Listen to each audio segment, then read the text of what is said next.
कि हम आदिवासी हैं लेकिन सरकार के लिस्ट में नहीं है, इसीलिए गैर सरकारी बोलता है। जब अब सरकार हमको गैर सरकारी आदिवासी बोलती है, जब आदिवासी मानते हैं तो हमको सरकार का जो लिस्ट है उसमें दर्ज किया जाए, शामिल किया जाए, ये हमारी मांग है। लिस्टिंग का मतलब ही है संवैधानिक संरक्षण, सरकारी संरक्षण, सरकारी सुरक्षा कवच। जब हमको संविधान का सुरक्षा कवच प्राप्त हो जाएगा।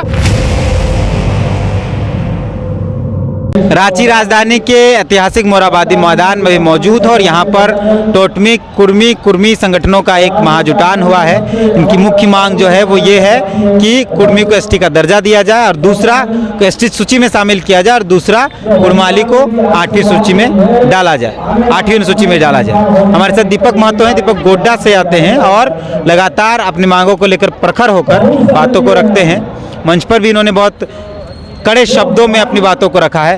दादा, क्या मांग प्रमुख है यहाँ पहुँचकर रांची आकर? सबसे पहले हम अपने अनुज छोटे भाई का, जो अभी मीडिया एंकरिंग कर रहे हैं और मीडिया संस्थान चलाते हैं, ये मेरा सौभाग्य है। सबसे पहले हम अपने अनुज छोटे भाई का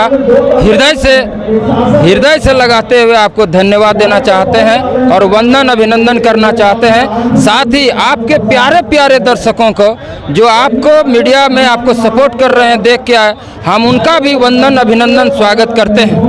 और आज आपने जो सवाल रखा है कि हम लोग आज यहाँ क्यों आए हैं और किस सवाल पर इतना भीड़ लाखों का जमा हुआ है, तो मैं स्पष्ट कर देना चाहता हूँ, ये कुर्मी आदिवासियों का अपना अस्तित्व की लड़ाई है, अपना पहचान की लड़ाई है, अपना जल जंगल जमीन की लड़ाई है, अपने आने वाले पीढ़ियों का, उनके हक अधिकार का और मान सम्मान की लड़ाई है और अपना अस्तित्व बचाने का लड़ाई है। बाकी हमारी लड़ाई न तो किसी संथाल से है, न उरांव से है, न ही मुंडा से है, न किसी जाति से है, न किसी संगठन से है। हमारी लड़ाई भारत के लोकतांत्रिक प्रक्रिया के तहत सीधे सरकार से हमारी लड़ाई है और हमारी लड़ाई पूरी तरीके से हम लोग संवैधानिक प्रक्रिया में जो लड़ाई आती है, मैं पूरी संवैधानिक प्रक्रिया के साथ लड़ाई अपना सरकार के समक्ष रख रहा हूं और सरकार से हमारी लड़ाई है। अच्छा, 2024 का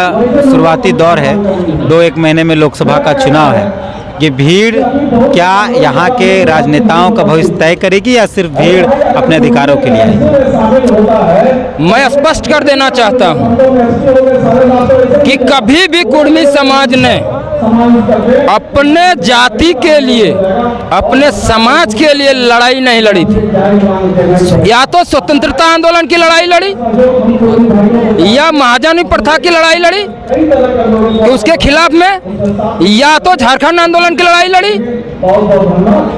अभी भी जो लड़ाई है 32 की लड़ाई समाज लड़ रहा है, नियोजन नीति की लड़ाई लड़ रहा है, भाषा की लड़ रहा है, संस्कृति की लड़ रहा है, हर लड़ाई समाज लड़ रहा है।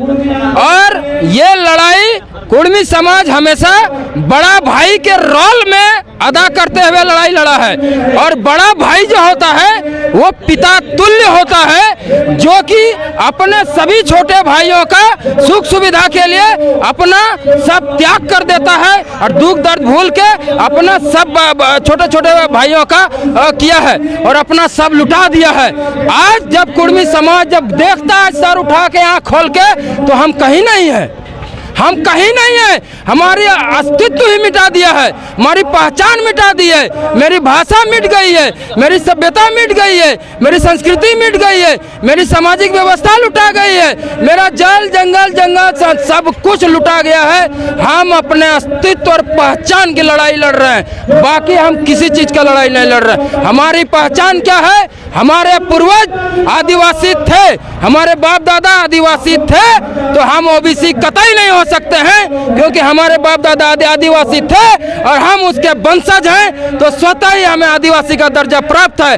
हम आदिवासी बनना नहीं चाहते हैं, हम कल भी आदिवासी थे, आज भी आदिवासी हैं, कल भी आदिवासी रहेंगे। हमारी लड़ाई सिर्फ भारत में लोकतंत्र के अनुसार संविधान, भारत में एक संविधान लागू है। संवैधानिक प्रक्रिया के तहत आदिवासियों को एसटी बोला गया है, शेड्यूल्ड ट्राइब्स बोला गया है, उसकी सूची बनाई गई है। उस सूची में हमें शामिल किया जाए, दर्ज किया जाए, जो हमें छोड़ दिया गया है। नहीं तो आज भी केंद्र सरकार हमें गैर सरकारी आदिवासी बोलती है।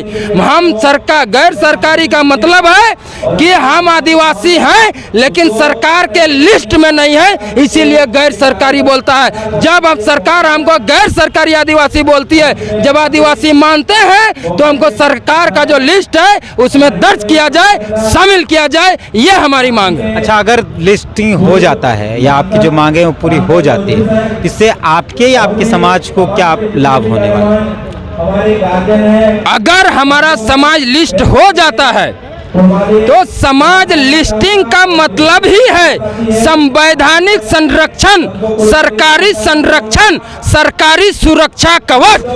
जब हमको संविधान का सुरक्षा कवच प्राप्त हो जाएगा, जब हमको संविधान का जो है उनका प्रोटेक्शन प्राप्त हो जाएगा, सरकार का जब हमको प्रोटेक्शन मिलेगा तो सरकारी फंड हमको आएगा, अंतर्राष्ट्रीय फंड मेरे लिए आएगा।